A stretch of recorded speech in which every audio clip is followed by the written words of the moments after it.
The People's Republic of China has expressed commitment to refinance and complete the Abuja-Kano and Port Harcourt-Maiduguri railway projects.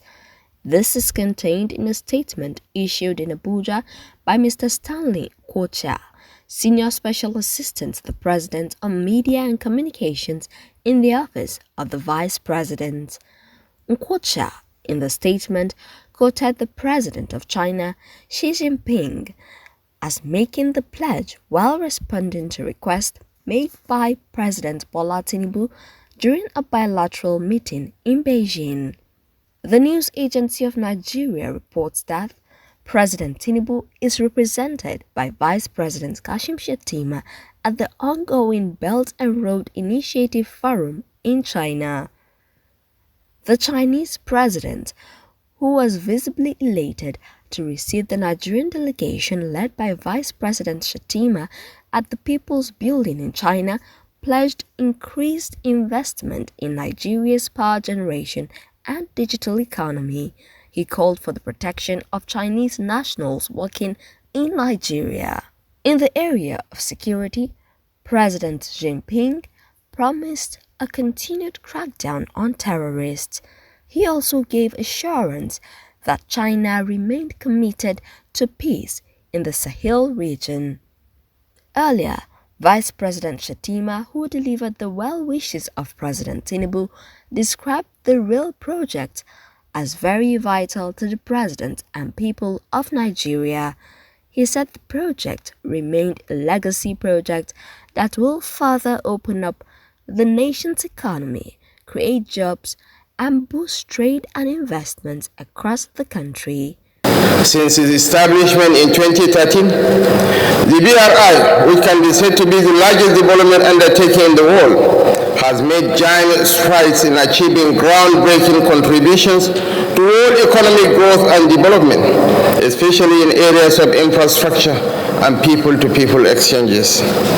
Hence this year's theme, high-quality rail and road cooperation, together for common development and prosperity, could not have been more apt. These achievements are reflective of China's commitment to leveraging on the principles of cooperation and joint efforts towards achieving economic development for the common prosperity of developing economies. I also wish to note that BRI has been a major contributor to the implementation of the UN 2030 Agenda for Sustainable Growth. Excellencies, on the topic digital economy as a new source of growth, you will agree with me that the world has been experiencing a whole new and improved dimension to global governance through digital technology. The digital economy has played an important role in accelerating global economic growth and recovery, as well as emplacement of mechanisms to ease the process of engaging in transborder trade and e-commerce, amongst many other advantages.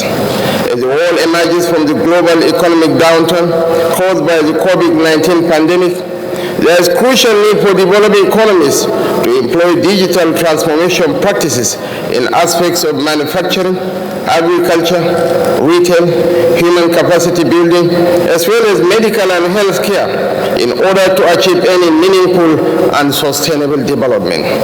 I would therefore like to commend China for introducing the digital Silk Road as a vehicle for achieving international economic cooperation beyond geographical borders. Nigeria is no exception in the global shift towards a digitalized economy. Being the largest economy in Africa and the most populous country in the continent, we intend to remain at the top rank of the ladder through the formulation and implementation of progressive and digital-oriented policies. Nigeria started by establishing the National Digital Economic Policy Strategy in November 2019, aimed at transforming and repositioning Nigeria's economy into a leading digital economy. Excellencies, distinguished ladies and gentlemen, our National Digital Economy Policy Strategy has 8 pillars: digital literacy, skills development, solid infrastructure, soft infrastructure, service infrastructure, digital societies, emerging technologies, as well as indigenous development. In the same vein, we have on the heels of this policy embarked on the creation of ICT parks in the 6 geopolitical zones of Nigeria in order to support the government's objectives for the country's digital economy. We are therefore keen on using the instrumentality of the existing robust Nigeria-China bilateral relations to maximally key into projects under the platform of the Digital Silk Road for the improvement of our digital space. There are many institutions in Nigeria that can leverage on support in the area of digital research, such as the Nigeria Institute of International Affairs. Finally, being a trading partner to most BRI member countries in varying degrees, I would like to seize this opportunity to assure you of Nigeria's readiness to collaborate with the group and other emerging markets to bring about a positive shift in the growth and development of global economies for the overall achievement of long-term economic policies in order to attain greater cooperation within the global south. The forum had in attendance numerous heads of state and top government officials.